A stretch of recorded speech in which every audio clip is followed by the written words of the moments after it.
I'm going to struggle to flip it with it being knackered. Sometimes in life it's better to beg for forgiveness than ask for permission. And that is something that I am sadly now going to have to do with my dad, because if you haven't seen the previous video, I test drove this, a 1997 Rover 200 R3. Beautiful little car, and I absolutely loved it. And then I made the guy an offer and he accepted it. In this video, let's take a proper look then around the car, because I've gone and bought myself, unwittingly, a Rover 200. And my dad is going to be furious. Brief recap then for you though, if you haven't been following the channel. I was contacted by a friend of mine, Knock, who runs a local garage, and said, John, a young man has contacted me saying he's got a Rover 200 for sale. And it's not really the sort of thing that Knock deals in, so he sent him my way. A few Facebook conversations later with Oliver, I arranged to go and see it, literally 2 streets away. How I've not noticed this car for the past year is beyond me. He's owned it for about a year, and for reasons you'll see in a minute, he's needed a bigger car. That's due to his dog, which is a St. Bernard. Not ideal to put in an R3 Rover 200. But I genuinely don't see how Dad can be angry, apart from the other 30 cars in my collection, because as you will see, and I am confident that for £500, this was a good buy.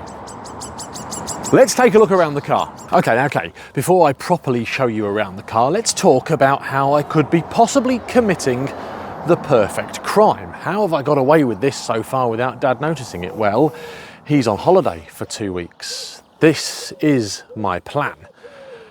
Test drive a car, buy a car, MOT said car and sell said car within 2 weeks without ever needing to speak to Dad, without Dad never knowing about it until it's gone and he sees this video.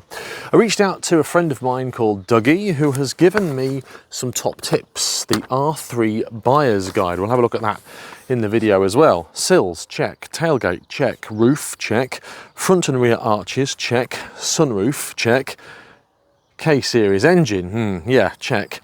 Electric windows, mirror castings, ABS rings, and water in from the tail lamps. Easy peasy, Dougie. We'll do that on our walk around. I should have probably done that before I bought the car. Perfect crime, right? I can't wait to show you it. Quick fire facts for you though, before we get into the nitty gritty, specifically about this car. 3 owners from new, originally sold in Derbyshire. 1.6 litre K-series engine with the CVT auto box. As far as I'm aware from my research, a good box supplied by Volvo. 5-door finished in red, and it's the mid-range trim level. Apart from that, I know nothing more about it. Let's start with the important bits then, if I am going to commit the perfect crime, and that is that it has to be mechanically sound. You've seen the video of me test driving it where I'm riding down the road and the auto box is changing nicely, it sounds good, and it drives with no major rattles, knocks and bangs. But it has got 10 days left on the MOT, and there is an SRS light on the dash. Let's have a look at that K-series engine though, because I want to make sure there's no forbidden mayonnaise in there, because mechanically, if it can't pass an MOT, I'm going to struggle to flip it with it being knackered. Now, whatever anyone says about the K-series engine, yes, put the kettle on, yes, head gasket this, yes, head gasket that. The first thing is to actually be able to open the bonnet. Where's the catch? We'll put that in an outtake. There we go. There it is, the mighty K-series engine. I think it's actually a very reliable engine, whatever you think about it. The first thing I can see is, there's a little bit of oil coming out of the top of the cover there. I'm going to have to clean that off and make sure that that is historic and maybe a spill where someone's topped the oil up. Apart from that, under the bonnet, well, it looks good. Let me show you it. One thing I did forget to mention in the introduction is the mileage on this car. It's covered just over 30,000 miles from new. I've been looking through the paperwork and it has had a replacement head gasket, water pump, all the usual stuff, belts, in 2023 to the cost of £800. And according to Dougie, it's been done well. The information I sent him was that it has come from a reputable source. If I can get the oil cap unlocked, which I can't right now, I'm really struggling, there we go, to get the engine cover open, we can see that, well, there's no obvious signs of forbidden mayonnaise in there, which is good news. Although if it hasn't got any oil in it, it's probably not going to be mixing it. The oil level, however, well, it's about 3/4 of the way to the top. I haven't checked out the timing belt because I haven't had that open yet, but apart from that, all the other covers seem to be good. We're a little bit low on power steering fluid, and who cares about screen wash? I can sort that out at my leisure. But let's have a look at this, the coolant as well. Just going to release that off. Haven't been very far in the car. Make sure you do that when it's cold, by the way. Dad would tell me to lick that, but I'm not going to. It's not filthy, it's not perfect pink. Should be oat coolant in there, but it is on the max level. One thing to watch is obviously it losing water. There's no obvious signs under here of there being any sort of oil leaks. None from the manifold gasket. In fact, that has also been replaced when the head gasket's been done. But I can't see any evidence of any leaks or any belt issues. So far, mechanically, under the engine bay, so good. Apart from that oil leak, I'm hoping someone spilled oil when they've been topping it up. But you just don't want to see the engine bay, you want to hear that mighty K-Series engine roar. So let's start it up.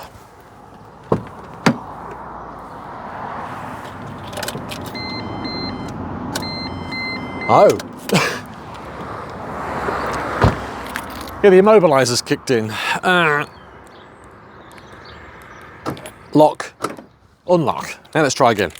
And we're going to fall foul at the first hurdle. Oh, well, a little bit of alternator belt squeal there as well. That's probably because it's been sat in my garden for a day or two. Want to listen to that engine? Let's have a listen. I can't hear anything really obvious. The fan hasn't kicked in yet. What we'll do is let it get up to some sort of temperature and see what the temperature gauge is doing. You know that the major problem that could be wrong with this is, well, overheating in the head gasket, but I'm pretty confident it's been done. In the previous video, took it for a good old run, 10 miles or so, got up to temperature nicely. Listen to that engine purr. I'll give it a blip if you want.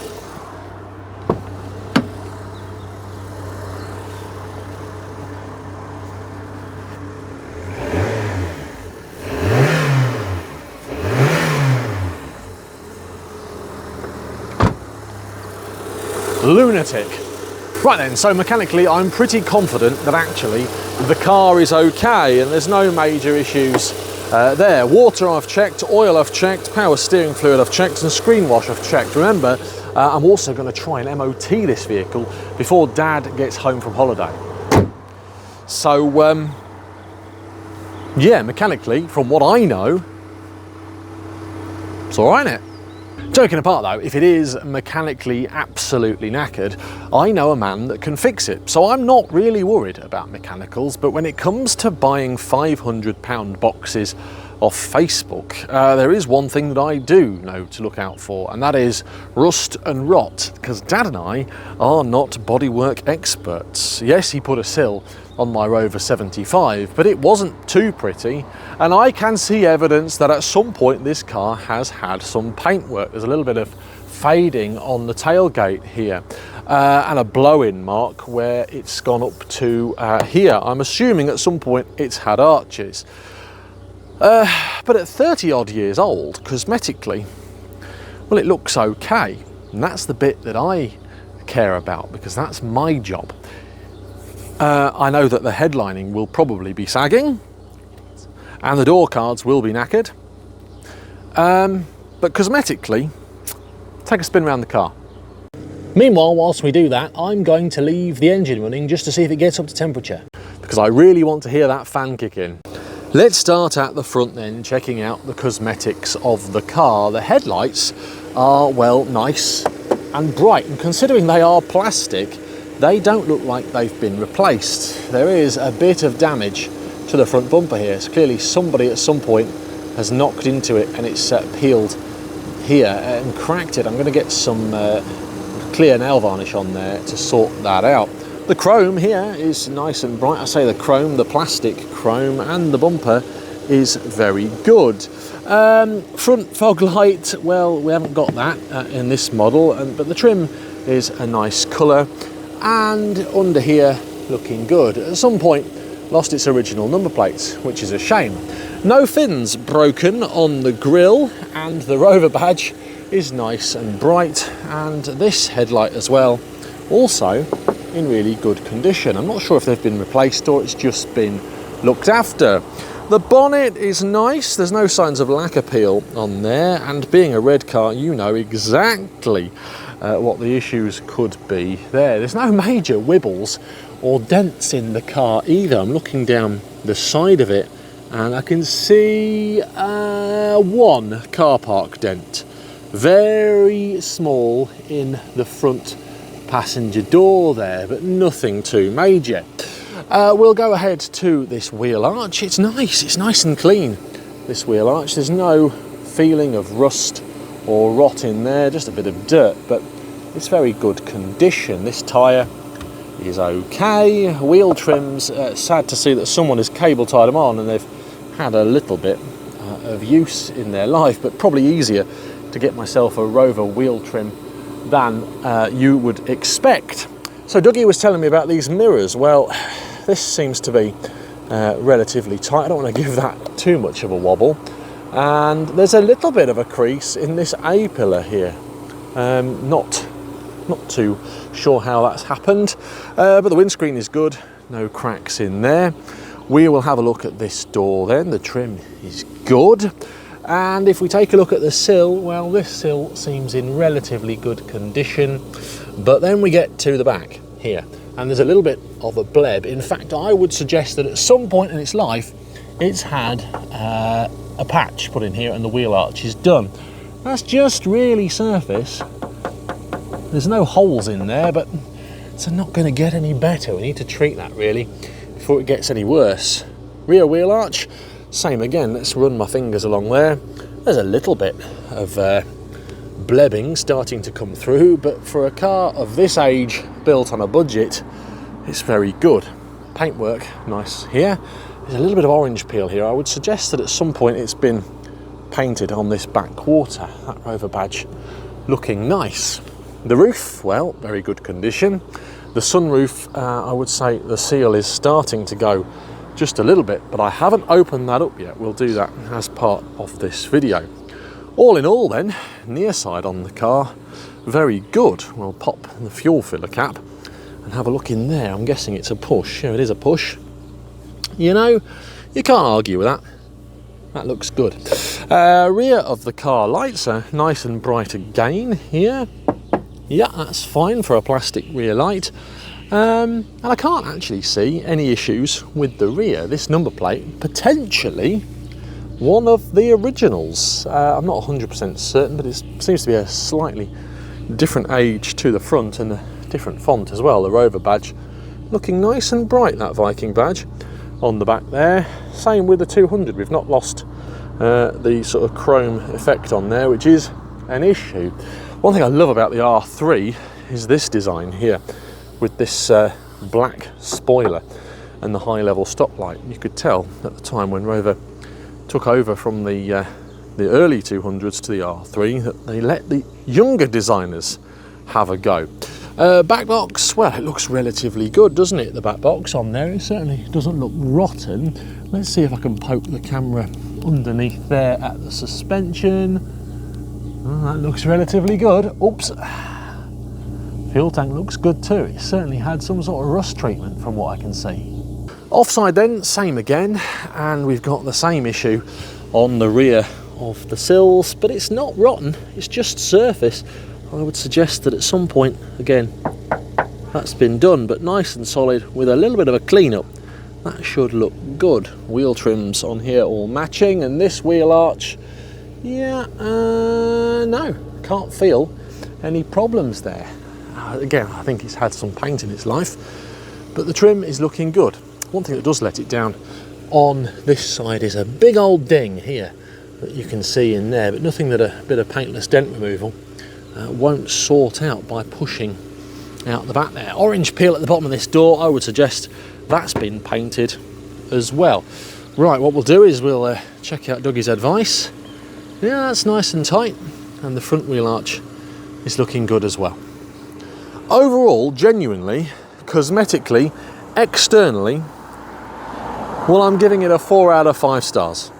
Well, externally then, cosmetically, can't really be sniffed at. Yes, the back sills do need a little bit of a tickle, but they're not posh rotten, and it certainly doesn't appear to have lived a very hard life. But let's check out the inside, because cosmetically outside, yeah, it's had paint, but has it had much of a tickle inside? And that is where you're going to be spending most of your time, isn't it, when driving? If the inside is like a bag of nails, it can look great on the outside, but you want it to be nice inside too. And that's something I can tell you about, because inside, you need some love. So, as I touched on briefly in the introduction, Oliver has sold this car because he has a big dog. Yes, a St. Bernard. And the big dog goes in the back of the small car. You probably can't see it so well in this shot, but the whole rear of this car is covered in dog slime and fur. But actually, there's no rips in the fabric, there's no tears, there's no cigarette burns. With an afternoon of a bit of cleaning and a good old hoover, the rear looks good. Take a closer look at this. Okay, so take a look then at the interior. We've got a bit of sagging door card material in here. It's always going to be the case. It's going to be a case of just probably replacing this at some point. And you can see there's a bit of sagging on this seat, but it's just filthy. It's just dirty. That's all it is. It's just hair. And if you know about me with the inspectors, it's a case of an afternoon with a stiff brush and the vacuum cleaner. Yeah, there's a bit of slime on there, and the parcel shelf is looking a bit grim, but the interior isn't ripped to shreds, like I say, no major holes or anything like that. Seatbelts look good and are nice and tight, and in here I am reliably informed that there is the original radio in there. Exciting times, the fan has just kicked in about sort of 10 minutes into filming, so the fan works, hooray! Sit rep on the temperature gauge, doing its job, no signs of overheating. So you, in the comments, K-series head gasket, bet it's gonna fail on the way to the MOT test centre. No, it's not, you weasels, it's been done. Back to the interior though, this side, yeah, door card has had some sort of repair in its life, but not a very good one. The honest answer is I would be probably tempted to take this panel out and just put some sort of black fabric on there, because this at the moment matches this interior. Needs a little bit of a clean on here, but apart from that, well, it's good. Yeah, okay, I'm going to talk about it now. The headlining has failed, as has the sunroof blind. It's not the best I've ever seen. It's not the worst I've ever seen either. As you would expect though, the rear of the car will clearly have had less wear in its lifetime than the front. Yeah, okay, it's had a St. Bernard in it for the past year, but I'm not panicking about that. But what about this side of things? Let's take a look at the front. Oh, that's a shame. I've just spotted that. A little bit of damage to this sort of leatherette effect door card on the passenger side. And again, well, that's all failed and there's forbidden sort of sponge in there. We've got the speaker grille looking good, and the seats themselves, well, the passenger seat looks good. This bolster, nice and firm, no damage to the headrests, and the carpet under here, yeah, looking good. Plastics, all okay. I can't actually see any trim missing in here. A little bit of a loose trim there, but apart from that, we'll get rid of that too, throw that in the bin. Apart from that, looking good. It's a shame that somebody did decide to replace the cassette deck, but the good news is he left me with the cassettes. Bit of car archaeology, the greatest hits of Foreigner, Texas, Simply Red. My mum had that in her car back in the 90s. Take that, greatest hits. Yeah, all right. There's some absolute classics in here. No Parley, Paul Young. Enya. Oh, yes, here we go. One of my favourite cassettes of all time. Deacon Blue, Our Town. Remember Dad having that in his car. Best of ABBA. There's some absolute monstrous stuff in here. Oh, now that's what I call music 3. Oh, I can't wait to get some of this on Fleetwood Mac as well.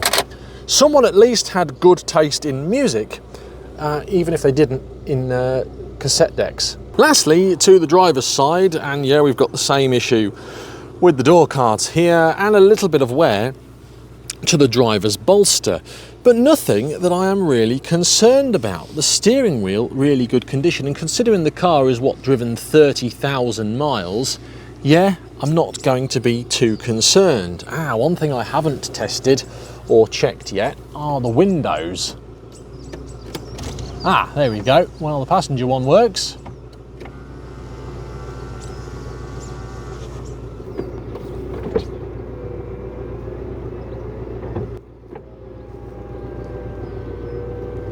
Also, check out these clicky buttons.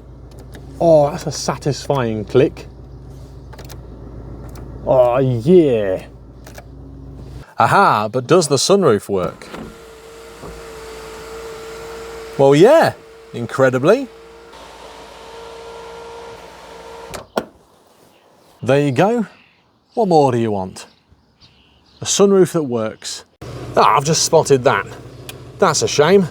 Last but not least then, let's check out the boot. And there's no internal boot release. You have, however, got a little button here, which doesn't seem to be working. Maybe I need the key. Why no internal boot release, Rover?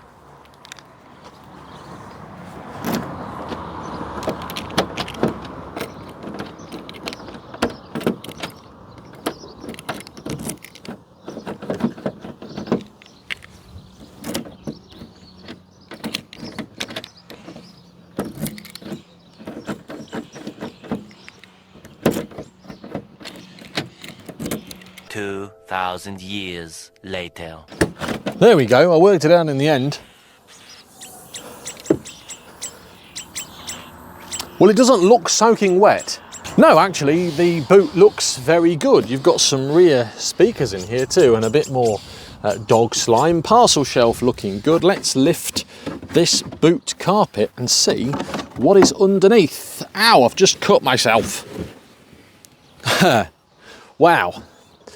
That looks great under there.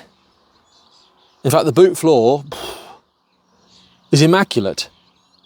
Yeah, I can't be bothered to take all the spare wheel out and all that, but I've had a good look around it, and there's no water ingress anywhere. And considering these tail lights have a habit of leaking, really surprised. That boot floor is sound as a pound.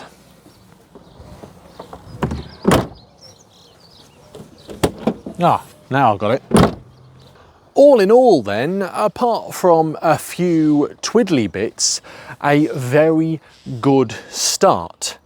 Both what I think is mechanically and cosmetically as well. Yeah, there's some work to do with regards to the headlining and the door cards and a few bits and pieces here and there, but it would not take much to make this a very presentable, usable, everyday, modern classic.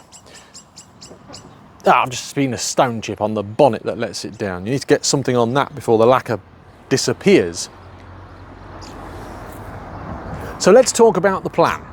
Yeah, because Dad will absolutely lose his mind, throw spanners at me and refuse to work on any more of my vehicles if he finds out that I've gone and bought another one whilst he's on holiday. So, tomorrow is the MOT. I'm going to get an MOT on it and advertise it for sale. What do you reckon it's worth? I paid £500. The MOT is hopefully going to cost me the 40 quid. So the car is going to owe me, by the time I've cleaned it, hoovered it, put some of my time into it, 600 quid.